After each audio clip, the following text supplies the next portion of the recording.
very extra. Like he lie. Everybody know he lie. But they be good lies though. They do be good lies. They Like be like what? great The Tupac lies. picture. That was one of the best lies ever. Pros of the industry is there's a lot of snakes in it. Game was a snake that won. The game's been spinning stories that just don't line up, and the wildest part is not fans calling him out, it's rappers themselves.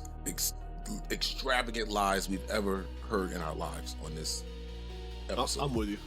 This is going to be From saying he wrote 50 Cent's What Up Gangsta to posting a fake pic with Tupac and even throwing shade at Dr. Dre, the same man who gave him his shot, it kicks off with one of his boldest flexes, claiming he wrote part of What Up Gangsta. What? You That's photoshopped not yourself fair. on someone else and put a picture out with you and Pac. It's Pac. But it's not you. If you know rap history, you already know how wild that sounds. That track wasn't just another joint. It opened Get Rich or Die Trying, the album that made 50 feel untouchable. To say you had a hand in that, you better come with receipts.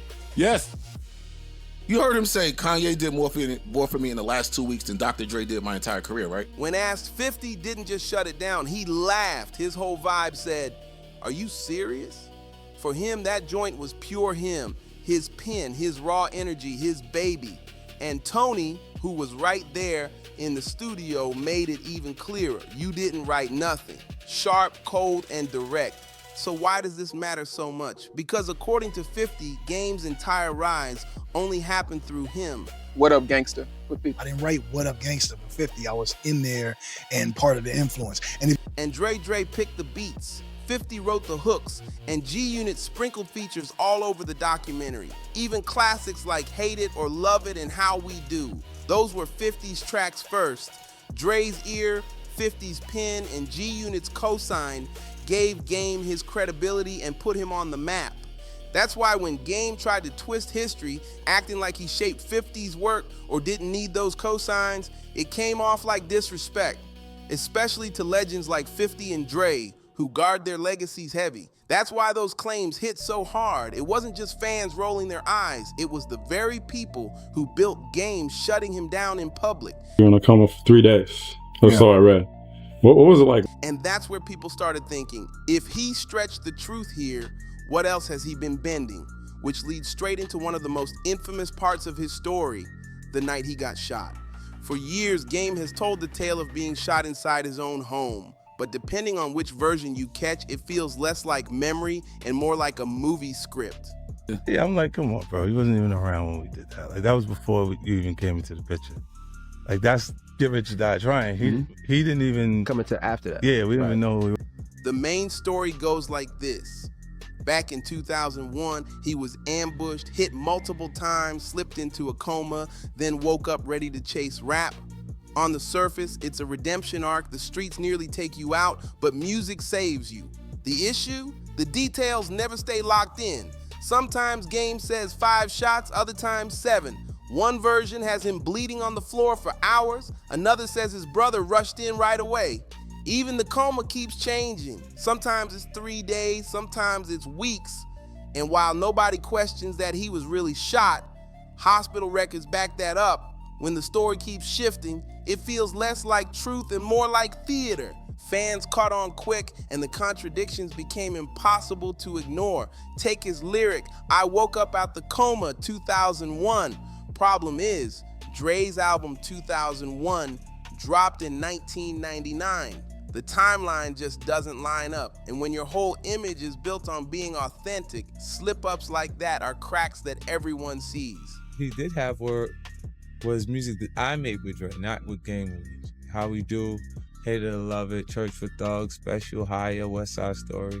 Even Joe Budden had jokes, pointing out how the story magically changed every time Game retold it. To critics, it wasn't about doubting the shooting itself, it was about him exaggerating, trying to mirror 50 Cent's legendary 9-shot survival story. And that's the bigger problem. When your personal story becomes your brand, every inconsistency makes people question everything else you've ever claimed. By this point, Game already had 2 strikes against him, inflating his role in 50's rise and stretching the truth about his own near-death story. But what came next? That one blew the roof off, because this time, he came at the man who built his career. Doctor. Dre. You'd think after all that backlash, Game would step careful. But instead, he dropped one of his wildest takes, comparing Dre to Kanye West. He said, "It's crazy that Ye did more for me in the last 2 weeks than Dre did for me my whole career." For fans and industry insiders, that wasn't just a spicy quote, it was pure betrayal. Because love him or hate him, one thing is facts. Doctor. Dre was the architect of Game's whole career from the start. Never forget, Dre signed him to Aftermath in 2003, gave him production, guidance, and most importantly, the positioning that guaranteed him shine. Because crazy that Ye did more for me in the last 2 weeks than Dre did for me my whole career. And it's not, it's just. Alongside Jimmy Iovine, Dre lined him up with 50 and G-Unit, handing him mainstream visibility on a silver platter. The payoff? The documentary, 5 times platinum, Grammy nods, and a permanent place in hip-hop history. None of that happens without Dre. That's why the backlash hit instantly. Tony wasted no time saying, "You have a career because of Doctor." Doctor, you even said, "What am I without a Dre track?" So how do you disrespect him like that? Time Dre dropped 2001. Game lyric, right? Yeah, that was a lyric. Are you about to tell me Wait. that 2001 didn't come out in It 2001? did not. Came out in 99. To Yayo and plenty of fans, Game's words weren't just wild, they were flat out ungrateful. So why even say it? A lot of people point straight to the 2022 Super Bowl halftime show. Dre, Snoop, Eminem, Kendrick, even 50 all blessed the stage for a legendary moment. But Game left out. At first, he played it cool. Later, though, he admitted the snub stung deep. To many, that Kanye did more for me line sounded less like truth and more like pain spilling out. But the damage was already done. Even when he tried to clean it up, blaming alcohol and calling Dre a blessing, the stain stuck. In hip-hop, once you throw dirt on a legend, especially your mentor, those words don't fade. To fans, this was another crack in his image. First 50, then the shaky shooting story. Now Dre, piece by piece, his survivor vibe was being replaced with someone rewriting history. And then it got worse. Trying to keep his West Coast stamp alive, Game leaned heavy on Tupac's legacy. He's hurt. See, in hip hop, we very rarely do we look past the. Suddenly, a Photoshop pic of him and Pac started making the rounds. At first, some thought it was rare gold, but the internet's eyes are sharp, shadows off, chains copied, proportions twisted. Within hours, it was exposed as fake. What was meant as a tribute turned into comedy. Blogs clowned it, fans called him out for forcing a connection. Even hardcore Pac loyalists felt insulted. To them, Pac wasn't just an icon, he was sacred. One fan nailed it. If Pac was alive, he wouldn't need Photoshop. Instead of proving his place in West Coast history, Game came off desperate. That's Photoshop not fair. yourself on someone else and put a picture out with you and Pac. It's Pac. But it's not you. And the timing couldn't have been worse. Right after the Dre fallout, his credibility was already shaky. That Photoshop stunt only made the doubts louder. But here's the twist. Not every move Game made was about capping or beef. Some were pure survival, chasing relevance in a cutthroat game, and that chase pulled him out of Dre's shadow, past Pac's ghost, and straight into the orbit of 2 heavyweights, Kendrick Lamar and Eminem. And with Game, feuds ain't side notes, they define his whole career, which brings us right to Kendrick. On Black Boy Fly, Kendrick showed nothing but respect. Game once showed love to Kendrick, even standing by as Snoop Dogg passed the torch, a symbolic moment that crowned the next generation of West Coast hip-hop. They worked on tracks, rock shows together, and for a while, Game looked like the perfect bridge between eras, but respect alone never seemed to be enough. Soon, whispers spread that he was downplaying Kendrick's skills, whether from competition, envy, or just hunger for that spotlight. Sound familiar? It should, because the same cycle played out with Eminem. Rapper that nobody ever wants a problem with, including myself, man. Eminem is like the most lyrically insane. Even when I was going at 50 and me and Dre wasn't seeing eye to eye, man, I stayed away from the way. At first, Game praised him like crazy, calling him the only rapper nobody wants a problem with, and even admitting, I used to think Eminem was better than me. But years later, the tone switched. Suddenly, he was challenging M to a versus, downplaying his relevance. and tossing disses that felt more like clout moves than real beef. That flip from admiration to rivalry pretty much shaped his story with both Kendrick and M. During Kendrick's feud with Drake, Game sided with Drake, calling him his brother, and skipped Kendrick's West Coast Unity show completely. And when Kendrick joined Dre, Snoop, and Eminem on the 2022 Super Bowl halftime stage, Game was left off again. He admitted it cut deep, even calling Kendrick a safe pick. His diss at Eminem was supposed to light up the culture, but M didn't even flinch. He brushed it off on IG Live while fans laughed, saying Game was forcing drama. He's not.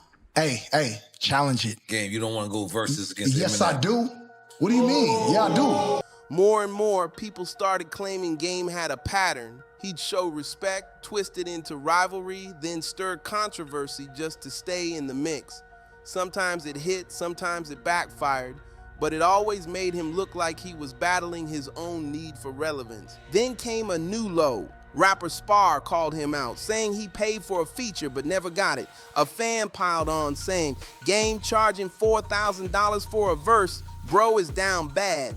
To a lot of people, this didn't look like the same Game who once stood proud as Compton's hero. It looked like a rapper hustling to survive, not pushing the culture forward. Every accusation only widened the gap between his glory days and now. For a verse. So I made a beat for him to rap over, and he was gonna record a verse and then send it back to me for $4,000. I thought it was legit because I previously paid him to post one of my new songs on his store. Whether you see it as business or desperation, one thing was obvious. The man who once embodied Compton pride was now being doubted in ways nobody expected. And if shaky credibility, loyalty issues, and beefs weren't already heavy enough, another habit he never shook came back in focus. One that haunted him for years. Name dropping. The twist, Game once swore he didn't need it.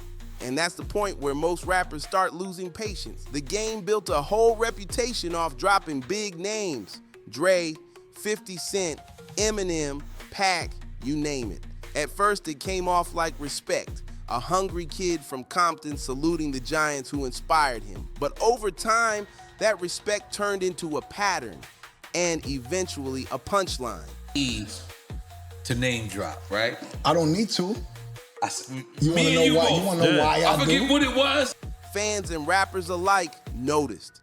The memes popped off, the jokes spread, and instead of standing tall as his own legend, he started looking like he was leaning on others. Game sometimes gave off the vibe that he relied on the weight of those names just to stay relevant.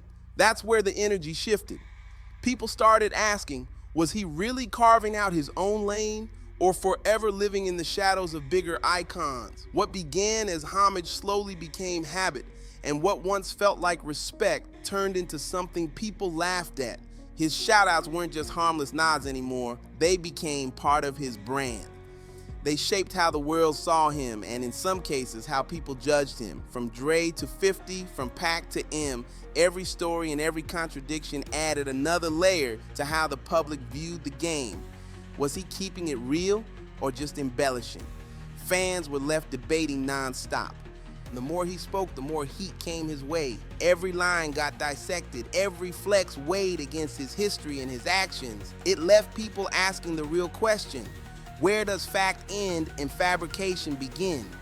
And that's the heart of it all. Game's legacy, is it built on his undeniable talent or on the narratives he weaves around himself? Truth is, it's both. His career is a wild mix of skill, influence, and complex storytelling. A legacy made of contradictions, where fact and myth constantly collide, keeping fans guessing, arguing, and hooked on the man behind the music. So what do you think? Is the Game a legend or just a master of rewriting his own story? Drop your thoughts below. Don't forget to like, subscribe, share, and comment, and I'll see you on the next one.